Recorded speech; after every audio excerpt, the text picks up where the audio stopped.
I loved at the beginning of the keynote session where there was this fantastic light show talking about how wonderful IMAX was, and what you get is me standing on a stage talking about garbage collectors with probably the most boring slides ever.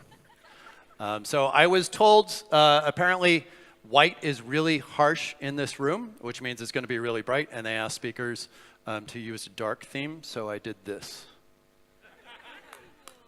Actually, I'm a little afraid. The tech people in the back, I think that's too high. I think they're not going to see the top third of my slides, which may be fine.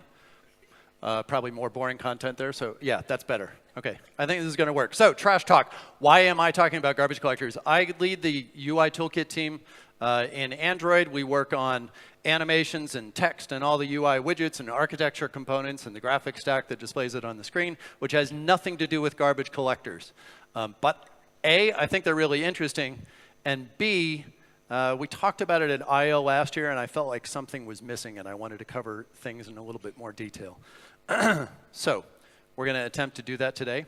I should also mention that the original idea for the talk was, okay, I wanted to explain why you shouldn't worry so much about garbage, and you should use the patterns and the APIs and the code and the objects that make sense to you in your code instead of doing old world Android performance coding, which results in really ugly performant code, but maybe you shouldn't worry about that anymore. So what I wanted to do was write a series of benchmarks and demo applications that would show this very, very clearly. And what I discovered is, oh my God, that is hard. It is really, really hard to do that because garbage collection is, by its nature, especially when it's working well, concurrent, which means you have no idea when things are going to happen, which means when you want to trigger the event, you won't. Also, devices change between releases, so it's really hard to compare things between the K release and the current O release or the past O release. Using emulators on the desktop is different than using devices. It's just a really hard thing. So I wrote some demos, and we'll see some of that stuff. But the talk evolved into one more of explaining why, going over the details of how the garbage collector has evolved and how you can take advantage of that in your application. So there is a common phrase in software. I assume this is also a common phrase in Ukraine. I haven't heard it here yet, but then I wouldn't understand it if I did hear it in Ukrainian. Garbage in, garbage out. But what nobody asks is, how fast? How fast does the garbage go in and out? So we'll attempt to discover that today. All right, so here's the history of this talk. A few months ago, I was at I/O giving a talk with Romain.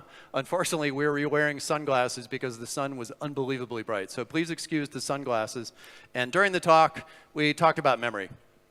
Right? We were like, okay, well, memory this, memory that, don't worry about this thing anymore. And we gave some details, some of which I'll show here. So we said, okay, in the old Dalvik world, which is where a lot of our performance recommendations came from, the original runtime was optimized for size, so it wasn't really fast enough to do the modern stuff. The optimizations and the JIT that it used were not as powerful, so you couldn't really depend on that. In particular, allocations took a really long time, especially if you triggered GC for alloc, which is really slow. Collections took a long time, very non-deterministic. You ran into all sorts of problems. Sometimes you ran out of memory. Heap was fragmented, like all kinds of problems. So the recommendations for good programming on Android resulted in things like don't allocate ever. Use integers everywhere. No, ints. Don't use integer. Use int everywhere, right? Even if it's a floating point value, use an int. So just do anything you can to avoid allocating an object. It's what we do in the framework code, and it's what we continue to do in the framework code because we are the inner loop. But also in your code, you should totally do this thing. And enums are evil, obviously, right? So never use these things. And then we had all sorts of interesting discussions online about enums, which went on way, way, way too long.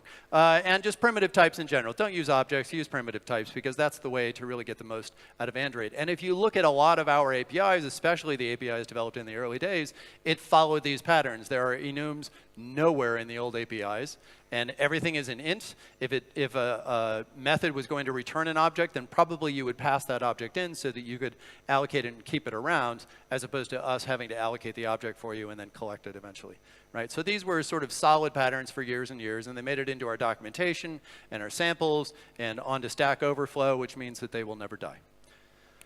All right, so now we fast forward into the world of art. This is the garbage collector that was introduced in KitKat. It was off by default, but it was on. It was the only garbage collector, the only runtime as of Lollipop, and it was written for performance from the beginning. We didn't have the memory constraints of the early Dalvik thing. You know, we didn't have only 192 megs for everything on the device, so we could actually spend a little bit more memory for things that we could do optimizations with. We had a JIT, but we also have AOT, right? It was AOT ahead of time compiled, so super fast to begin with, and then we introduced sort of a hybrid model over time, so we can JIT the code and then compile it offline.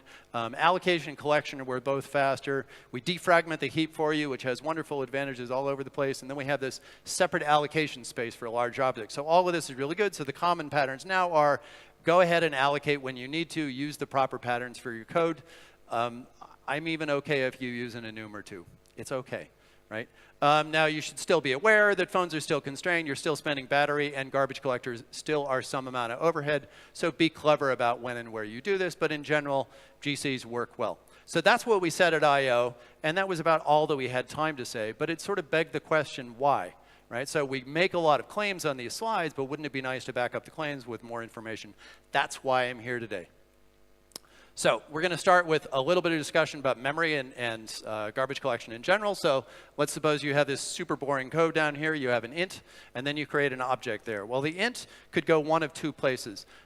There's a stack that is essentially free. This is compile time allocated. It says, I'm going to put this object here. It's essentially free, right? There's no collection, there's no allocation, it just sticks it there in some cases. So it's going to put that int over there, or it may put it in the register. Dalvik was actually a register-based runtime, so that it would actually allocate these things in the registers and move them around as necessary.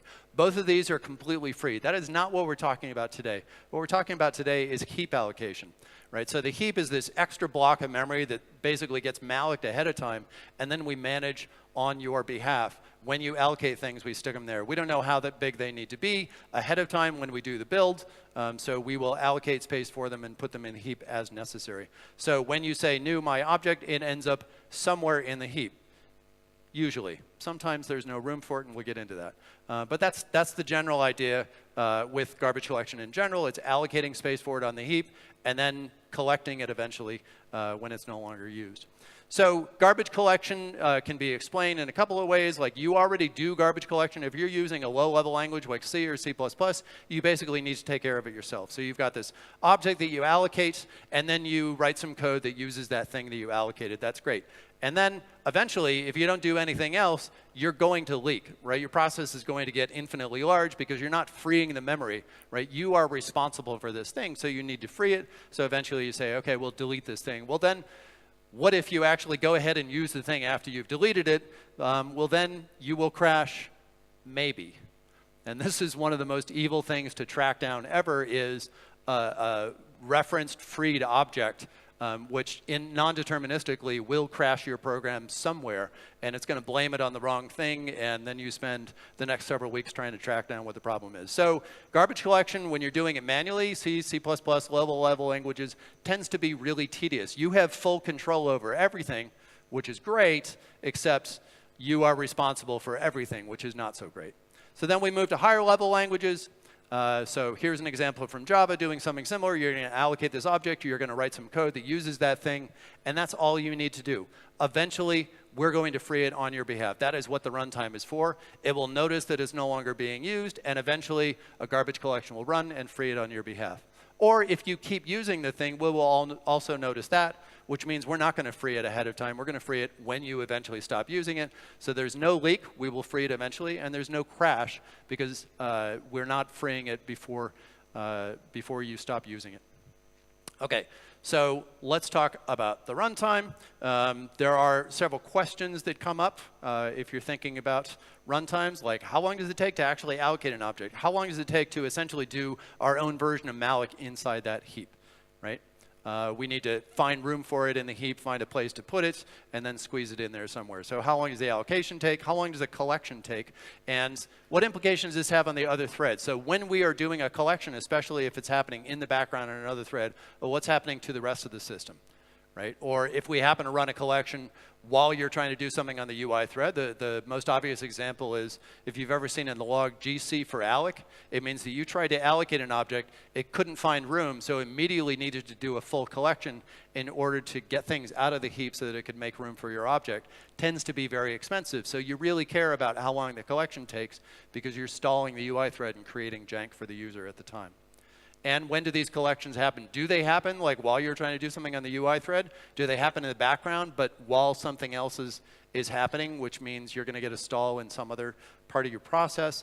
And how efficiently are we actually using the heap? Are we going to fragment this thing?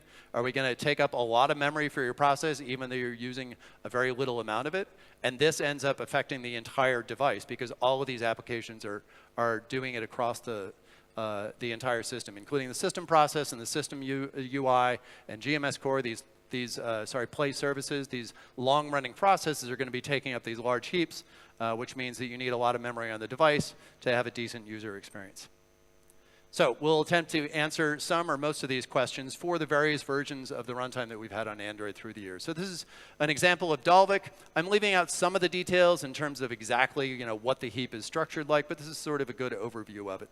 We have the blue object up here is the object that just came in. It needs an allocation, right? The user code, the application code has said, I want to create one of these things, so we need to find a space for it in the heap. So where are we going to put it? The allocation process essentially looks like this. It walks across the heap, and hopefully eventually finds a place to put it and slides it into place.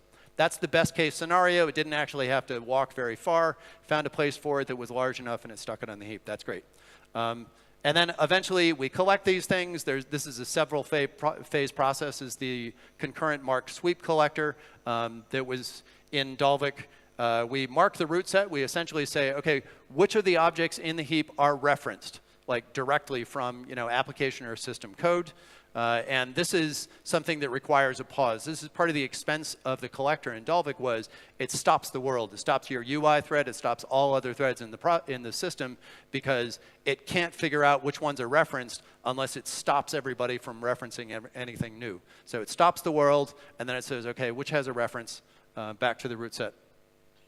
And then it marks the ones that are reachable from those. So it's either referenced from the root set or it's indirectly referenced from one of those objects. So it'll mark all of those. So now it's figured out in the heap which are all the objects that are live, right? And it wants to collect the ones that are not live.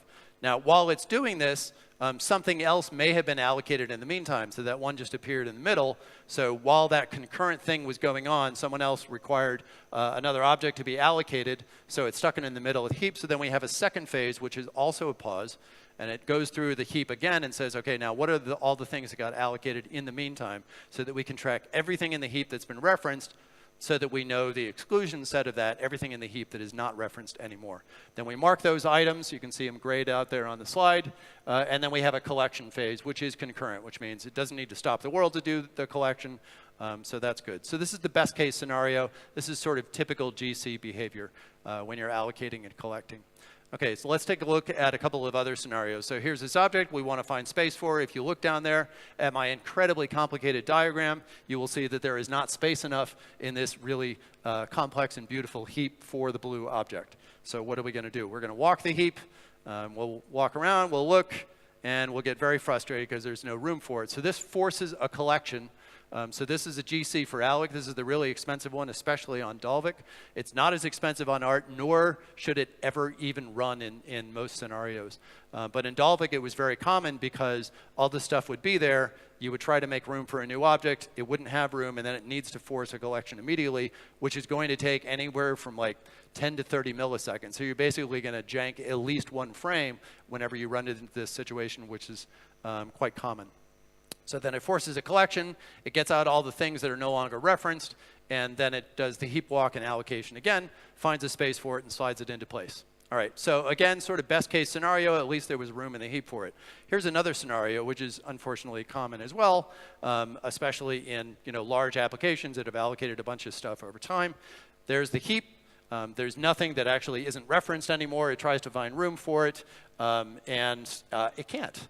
So then what? So there are two things that happen. Either it can grow the heap. So this is a common way out of it. You start with a relatively small heap from Dalvik, and then it'll grow it over time. So if it runs into the situation, does a GC for alloc, can't find room, it'll basically add memory all the way up to the max memory for the processes, whatever that is on the particular device and release that you're using. So it'll grow the heap typically, or if it's already done that and you're using max heap on the device, you're out of luck, and then you're going to get an out of memory error. Right? So this is terribly unfortunate. It doesn't happen that often, but it is possible because we have this situation of heap fragmentation in Dalvik, which I'll get into a bit more right now. So fragmentation on KitKat, I wrote this amazingly complex demo. I'll describe it here. It allocates an array of objects of 1 megabyte each until the full extent of the heap. So it grows the heap up to the max and basically allocates the hell out of it, right? Fills up the entire heap with these 1 meg chunks, and then it goes through and nulls out every other one so that I know that half the heap is free, but in this interleaved fashion. So here in the starting screen of my really complicated app, it says, heap size is 399 megs, and then you press the allocate button, and this is what the heap looks like after that. All right? And then we go to the second screen, and it says, OK, now fragment the heap. So it says there's essentially 1 megabyte left sort of here and there in the heap. But then it goes through and frees every other one. And then you get the following screen. It says, OK, now there's 200 megs free, which is great. So what I want to do now is I want to allocate a 2 meg object. So that little blue square down there, OK, the size isn't quite right, but it's supposed to represent this 2 meg object that I want to find room for. Well, there's 200 megs in the heap, right? So surely somewhere in there we could find room for it. What you get instead is a crash. Right? So this is the fragmentation problem on Dalvik. Even though there is 200 megs free, there is not a contiguous 2 meg chunk in which to stick that block. So it's going to walk the heap. It's going to do a really expensive collection. It's doing this GC for alloc, trying to get rid of stuff, but it can't get rid of anything that is large enough to find a slot for that little blue object. And our sad blue object causes the application to crash. And this is what the logcat looks like. I don't know if you've ever seen this one. This is, I find this amusing. It says, OK, on the first line, it says, I have basically almost 200 megs free out of a total of 400. So things are looking pretty good. And it's going to force a collection for this 2 meg object. This is all very straightforward. That didn't quite work, so it's like, no, I still have 200 meg free out of 400.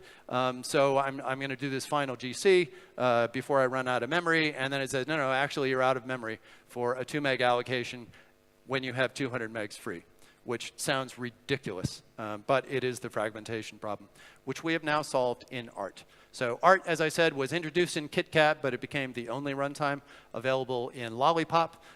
Many things are good about Art. One is that allocations and collections and just the basic code is faster using AOT, and also a lot of the optimizations that were built in. The other nice thing about Art was it was built from the beginning to be a platform for optimizations.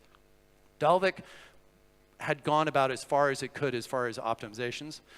Art enabled much more, and in every release since Lollipop, they put in more and more things like inlining and escape analysis and all this sort of really good runtime stuff that they could build in there because Art enables it at its core framework level.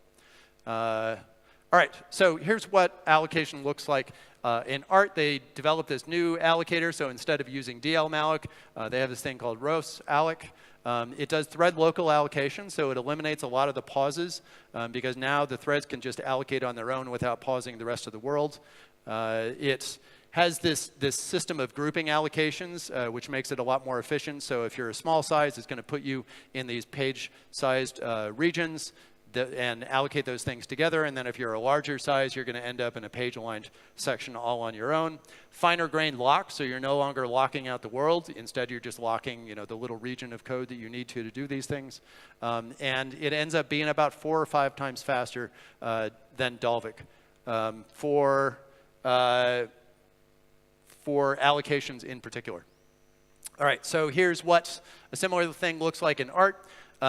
For large objects. So we had that situation before where you have to fit the large object in among everything else in Dalvik. It was just one contiguous heap where everything needed to live. One of the nice things about Art was we had this concept of large objects that are going to live somewhere else, which helps a lot with fragmentation. So you're no longer fitting everything in there, and then you need to find space for huge objects in among all these interleaved tiny objects. Instead, all the big objects go somewhere else. In particular, we just malloc them on their own. Right, so we have this large blue object. Oh, actually, this is the small case. OK. Yes. Large blue object that we want to fit somewhere in here. It doesn't look like it's going to fit in there, but we don't care. In Dalvik, what we needed to do is try to fit it in there somewhere and then force a GC for alloc, grow the heap out of memory, whatever is going to happen there. But in art, we basically just stick it somewhere, right? So it is still counted as part of the overall heap size for the process, but we just malloc space for it. This is specific to particular kinds of objects. We can't have these objects referencing other objects, so they are only for primitive arrays and strings of sufficient size. I think the current heuristic is about 12K, which is about 3 pages. They may change that over time, but basically it's incredibly cheap for us to do this, and it doesn't cause this heap fragmentation, as well as more process time for finding future allocations, because all these things just live on their own. We also have a moving collector, so now we can actually defragment the heap, which was so key to avoiding these out-of-memory situations. So there's no more fragmentation.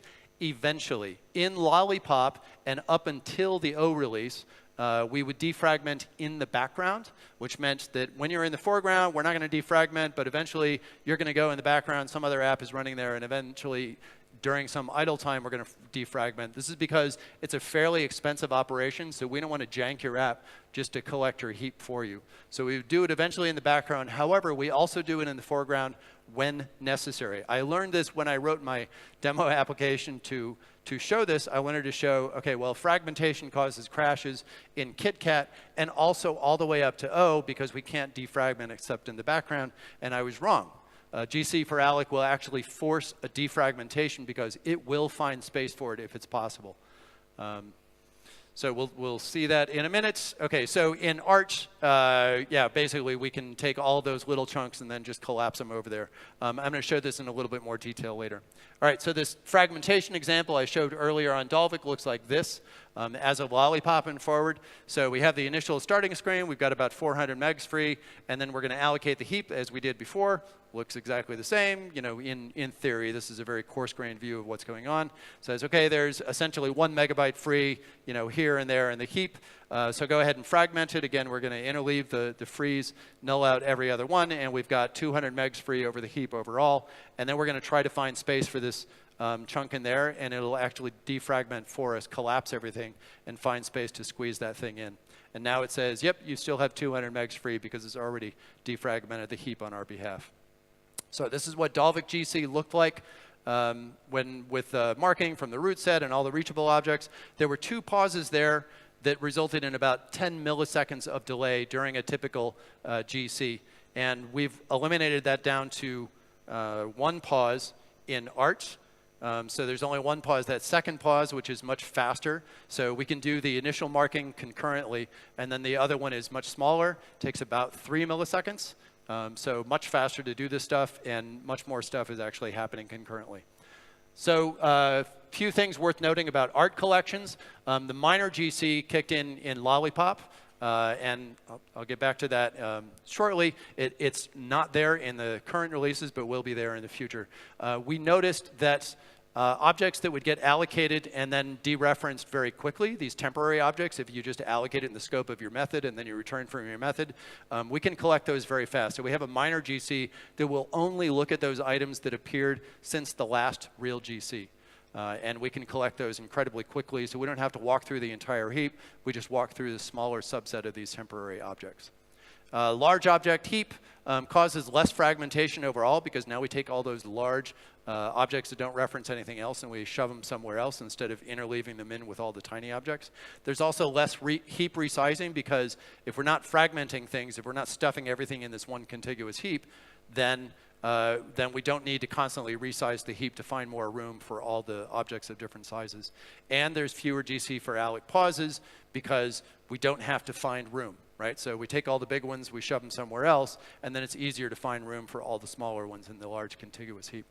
Faster runtime, just by nature of what art was, the ahead of time compiles, as well as the JIT plus AOT hybrid mode that came in later. So in Marshmallow, there were some various compiler optimizations as well as optimizations for allocations. In Nougat, there was, again, we just keep doing more and more optimizations in every release, so things are faster in general. Allocations were rewritten in assembly, and now we're seeing about 10 times faster in allocation performance in NuGet compared to the last version of Dalvik in KitKat. In Oreo, there was a huge change. So now we have something called the concurrent compacting collector. And now we can actually compact the heap in parallel with everything else. So we don't have to wait until we're in the background, and we don't have to do it synchronously when we're doing a GC for alloc. Instead, there's just this thread running in the background that will occasionally move stuff out. I'll show you a diagram of how this happens. So now there's less heap resizing and fewer GC for allocs, which is awesome because these were real performance hits. Instead, we're just constantly compacting. We don't need to keep growing your heap because we can keep making your heap very optimal to put new stuff in without just adding more space onto the end of it. This is really good for the overall device because it means not only is your application experiencing a smaller heap, but all of the other applications are as well, including system-wide and long-running processes like the system server itself, or Play services, or the system UI. These are processes that start when the device turns on, and they just keep running. So if we only defragment in the background, then guess what? We never defragment those unless we need to do like a really expensive GC for alloc. But as of O, now we can defragment while it's running in the foreground, which means we keep their heap sizes smaller, which means all process heap sizes are smaller on the overall system. So here's a diagram from one of the art talks, I think at I/O a couple of years ago, where we can show actually heap sizes on Android in general were 32% smaller just because of this dynamic. So concurrent compaction looks like this vaguely. Again, details are a little bit sketchy, but we've broken up the heap into all these regions, and the regions can now be assigned to individual threads, which is much more optimal because now a thread can be given a region. It only needs to pause itself. It's a thread local allocation, so it's going to allocate on its own without pausing the world to do this. Doesn't need to communicate with anyone else. It's only responsible for its own region. Right? So in the compaction phase, we will notice that there are regions with less than, I think the heuristic is 70 or 75% allocated, and then we'll empty those regions and put them somewhere else. So we'll take all the ones from T1 and T2 and T3 regions and put them somewhere else in the heap, which means all three of these are empty. And now we can do something really fast, which is thread local bump allocation. So instead of walking the heap and finding a spot for it, which tends to be really expensive and also tends to scale proportionally in time with the size of the heap itself, the size of the lives of objects, instead we can just bump a pointer in there and say, okay, I've allocated an object, the next object is going to go right next to it in that little region specific to that thread. So much faster allocations, and now we're up to 18 times faster than Dalvik in that release. Let's see. So here's how allocation happens. So you can see this visualization here where we have these little objects being tossed into the regions here. If we take a zoomed in view of this T1 region, those objects got allocated like this. We had the first one. We just moved the pointer. Second one, third one, fourth one. Very, very cheap and fast, which is good for you. So here's a diagram of how the speed went over the years. So you can see, like, through the assembly optimizations and all the other optimizations for allocations over time, things are better, which is good. All right, so where are we going in O? So the collections, as I said, the young collections for temporary objects are gone because we basically rewrote the entire collector. So there's a lot of other advantages. Performance is still really good, but this is something that we would like to reintroduce to the new collector. So that code is actually checked into AOSP. I'm sure all of you are monitoring AOSP art improvements on a continual basis. So I'm sure you've all seen that. So that's in AOSP, so I'd expect that in some future release. So one other note I wanted to say was about object pools. It is common practice to use object pools because everybody knows that reusing objects is faster than reallocating them because you're going to have the overhead of allocation collection. And this is true in a gross sense. So if we see this graph on 7.1, you can see let's see, blue is normal, pools, right. So on this particular release, on that runtime, you are always going to spend more time doing garbage collection and allocation than you will simply reusing these objects, depending on what the objects are like. But it is a practice that people use. It's a really complicated process. We would like you to not have to do that because it's tedious to manage these in a correct way. But we ran benchmarks recently internally, and it looks more like this. On Oreo, because collections are so fast and happen concurrently, then especially if you're using synchronized object pools, then there is this trade-off in object size. I forget what the size is exactly, a couple hundred bytes, where it just doesn't make sense for you to manage the objects because actually the GC is faster. It's important to note that this is comparing itself to synchronized object pools, and there are better ways to do object pools, but again, requires a lot of tedious management. The advice is this is a really hard thing to do well, so maybe you could actually just trust the garbage collector to do it for you now. So what is the advice now? Where do you go with all this stuff? So it's all the stuff that we said in I/O. Basically, garbage is OK. Both allocations and collections are significantly faster. So if you want to allocate that object, even if it's in an enum, that's OK, right? But it's important to note that GC still is overhead. We are running code, which means we are taking up processor time and battery. So if you're in critical code, if you are in an inner loop, then maybe there's a better way to do that than allocating an object all the way through. Because you are causing some amount of overhead. It's just not nearly the amount that it used to be. But still try to avoid it in the inner loop. As I said, in the framework code, we tend to still write this very performant code because we are the inner loop of all of the applications. So I have a demo. Let's see. I think I still have a couple of minutes. That sign says I have 5 minutes, which means I'm going to make a grave mistake here and try to run a demo that shows some of this stuff. So I wrote this jank test, which I'm having a really hard time getting crisp results out of. But we'll see. We'll see how this goes. OK, so the emulator on the left, this is KitKat, and this is O. So this is an Oreo release on the right. This application has this little bouncing square. I love this because it reminds me of Breakout, which was my favorite game when I was a kid. That should tell you how old I am. OK, so I notice in the rendering when we've janked a frame, when we spent more time doing stuff than we should have, then the green square is going to flash red for just that one frame. It's a little bit hard to catch. And it's not janking right now. We're not actually allocating anything. We're not doing anything expensive.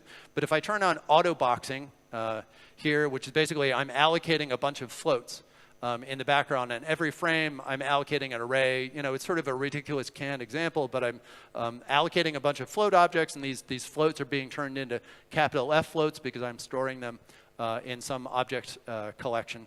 And then we end up with this kind of output. So you can see it occasionally janking, turning red there. The line on the bottom, like the green line, is kind of where you want to hit for frame time. And then the spiky vertical line is showing the actual delta between these frames. And if you look at the output, we have a bunch of GC for Alex, right? So in generally, the time spent in just allocating the objects, stuffing these primitive floats, auto-boxing them and stuffing them into the array takes 1 to 2 milliseconds on a typical frame, but then occasionally we trip the bar, we cause a GC for alloc, and then we hit a frame time that causes us to jank. So there's 12 milliseconds. Here's a delta time between frames of 47.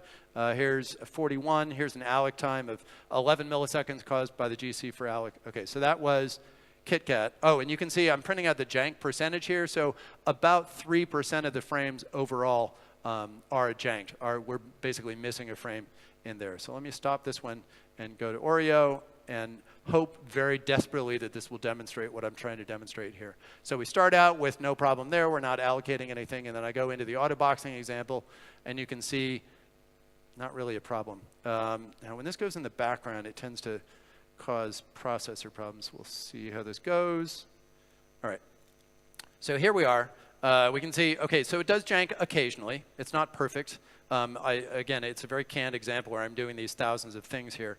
But we can see the allocation times are sort of 0 to 1, and we don't have any GC for Alex, right? We manage the heap much better, and we do it concurrently, which means you're never really in a real situation. You're never in the state where I want to allocate a thing, and therefore I suffer a major garbage collection event in the meantime. So yay. And then another part of this example is showing bitmap allocation. Same thing, except I'm allocating a chunk of like a, 250 by 250 bitmap, but that is not really showing what I wanted to either. Yeah. Emulator. OK. Yeah, and this is like processor the speed of my MacBook Pro as opposed to those devices. So again, not a great situation. But in a typical situation, you could also see a lot of jank there on K versus O, because on O, all we do is stick it somewhere in the heap. It's a very cheap operation. All right, so finishing up here, you can see the outputs here I recorded in case the demo didn't really work. On the bitmap side, I was seeing in the situation I had before, sort of an allocation time of 10 milliseconds, and then a bunch of these GC for allocs dealing with these large objects that on O we could just stick on their own by doing a simple malloc. And that is all I have. Thank you.